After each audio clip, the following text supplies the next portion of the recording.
آپ نے کچھ تصویریں دیکھیں بلاول بھٹو کی، آپ نے اور دکھائیں، اور وجہ یہ تھی کہ وہ اس لیے دکھائیں آپ کو کہ آپ کو اندازہ ہو سکے کہ یہ جو خبریں چل رہی ہیں کافی عرصے سے، اور جس طریقے سے ایم کیو ایم کراچی میں بات کرتی ہے، باقی لوگ بات کرتے ہیں قومی اسمبلی میں، جس طرح سے خواجہ آصف نے کہا کہ 18ویں ترمیم ایک ڈکوسلا ہے، پیپلز پارٹی بار بار اس کو ڈیفینڈ کرتی ہے 18ویں ترمیم کو.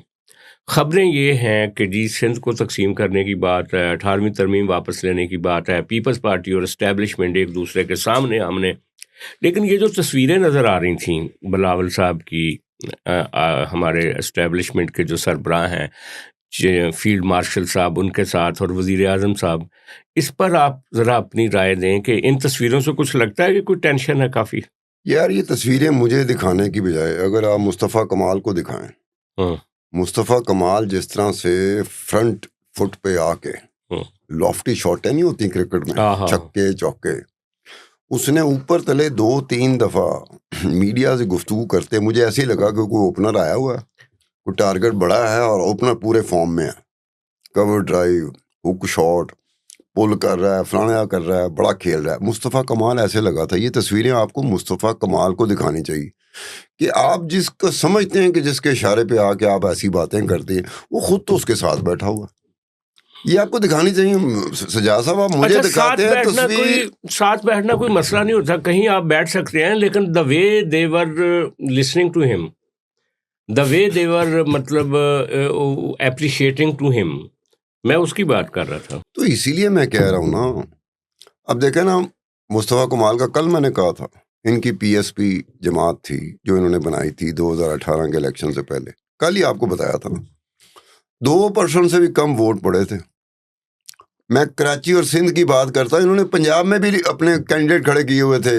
پی ایس پی نے مصطفیٰ کمال سمجھ رہے تھے کہ میرے پیچھے جو طاقتیں ہیں اس کی وجہ سے میں ایک پاور، چھوٹا منی پاور نہیں ہوتا کہ منی پاور کے طور پہ میں اسمبلی میں ہوں گا، میرے پاس اتنے لوگ ہوں گے کہ میرا ایک رول بن جائے گا، یعنی جس کہ رول میں کے ساتھ الطاف حسین کی ایک منی ایچر بن جاؤں گا. منی ایچر ناکام ہو گیا یار، بری طریقے سے ناکام ہوا. لیکن اب تو لگتا ہے کہ یہ جو جنرل الیکشن ہے ان میں جو ایم کیو ایم کی اپنی پوزیشن ہے، جو کہ فاروق ستار صاحب اور خالد جو صاحب ہیں ان کے ساتھ جو ایم کیو ایم چل رہی ہے، لگ رہا ہے کہ ان کی حالت بھی پتلی ہے. اگر پیچھے سے سپورٹ نہ ہو تو وہاں پہ پی ٹی آئی صفایا کر دے ان کا. پی ٹی آئی کراچی میں ان روڈز بنا گئی، کراچی میں بنا گئی ان روڈز. اب وہ کراچی اور کے پی میں بڑی ڈیپ نہیں، میں صرف کراچی کی بات کر رہا ہوں کہ کراچی شہر کی میں بات کر رہا ہوں. وہاں ان روڈز بنا گئی اور at the cost of M Q M بنا گئی. ایم کیو ایم کو جو انتخابی طور پر جو الیکٹورل، ایم کیو ایم کی جو پالیٹکس ہے نا، اس کو کراچی والوں نے بھگتا ہے کافی سال، لیکن اب وہ لگتا ہے بیزار ہے ان سے. وہ بیزار کیوں ہونے کی بھائی، یہ اپنے آپ کے نہیں ہوتے. یہ مصطفیٰ کمال نے الطاف حسین کے ساتھ جو گندی زبان استعمال کی ہے، یار تمہارا لیڈر تھا، تلوے چاٹتے تھے تم اس کے سامنے تم بول نہیں سکے جب تک وہ کراچی میں تھا، اور بڑے عرصے تک نہیں بول سکے. تم اس وقت بولے ہو جب تمہارے پیچھے کوئی ہاتھ پڑا ہے، تو اس کو اس وقت بولے ہو نا. جو اپنے لیڈر کا نہیں خیال رکھ سکا، اس بندے پہ آپ کیا امید کرتے ہو؟ اچھا خان صاحب، یہ جو ہماری اسٹیبلشمنٹ ہے نا، اس کا ایک پہلے سے تو کریکٹر یہی ہے کہ وہ کسی بھی پولیٹیکل سسٹم کو 2 یا 3 سال سے زیادہ جب چلتا ہے تو ان کا آپس میں کوئی نہ کوئی جھگڑا ہو جاتا ہے.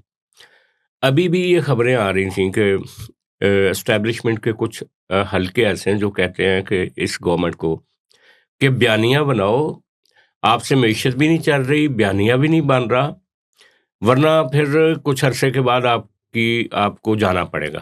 اچھا، اس کے اوپر 2-3 سینئر جرنلسٹوں نے، مالک صاحب نے، سہیل وڑائے صاحب نے کہا، لیکن اب منیف فاروق صاحب نے کہا ہے کہ ایسی تو کوئی بات نہیں ہے. وجہ یہ ہے کہ اس اسٹیبلشمنٹ میں کوئی دھڑے بندی نہیں ہے.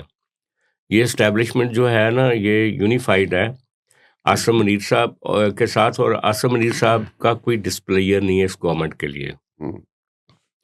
اچھا، لیکن حقیقت تو یہ ہے گراؤنڈ پہ کہ پی ٹی آئی براہ راست عاصم منیر صاحب کو نشانہ بناتی ہے، اسٹیبلشمنٹ کو نشانہ بناتی ہے.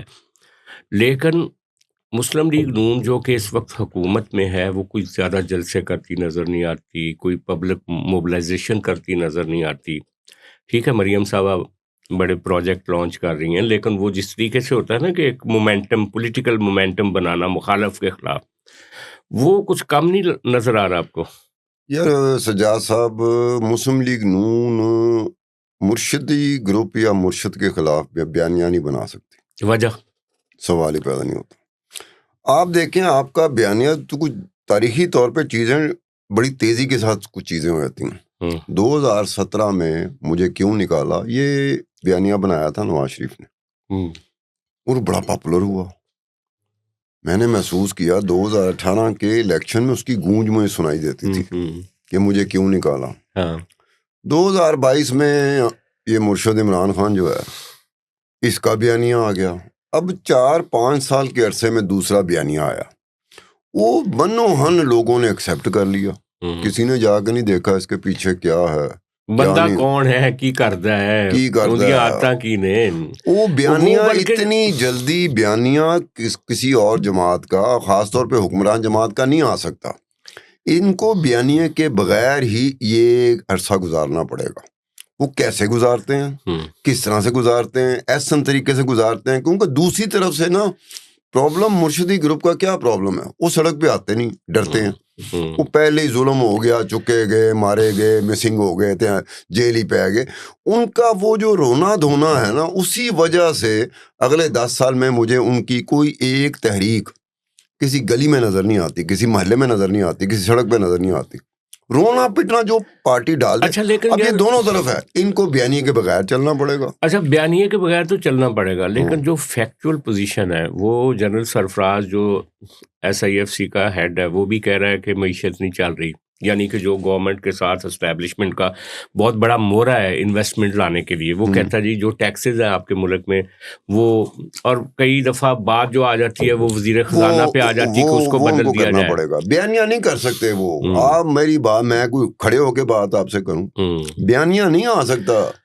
مرشد کے خلاف کوئی بیانیہ نہیں لا سکتی مسلم لیگ نون. یہ جو آپ دوسری بات کر رہے ہیں نا, ان کو اس پہ فوکس کرنا چاہیے کہ اس کو کسی طرح سنبھالیں. ہاں, مطلب اگر عام آدمی کو ریلیف نہیں ملتا اور بیانیہ بھی نہیں بنتا تو پھر آپ ایک کلین سلیٹ دے رہے ہیں نا. آپ نے میری بات سنجیدہ لی ہے کہ نہیں لی, کہ بیانیہ نہیں بنا سکتی مسلم لیگ نون کی حکومت, بیانیہ نہیں بنا سکتی. میں 6 دفعہ بولوں, میں کہہ رہا ہوں نا کہ جو بیانیہ آپ کہتے ہیں نہیں بن سکتا, مان لیا کہ بیانیہ بھی نہیں بن سکتا, اور پھر اگر عام آدمی کو ریلیف بھی نہیں ملتا معیشت سے, پھر سہیل بڑیچ کی بات مجھے لگتا ہے کہ کسی نہ کسی دن سچ نہ ہو جائے. ہاں, یہ خطرہ ہے نا, یہ خطرہ ہے.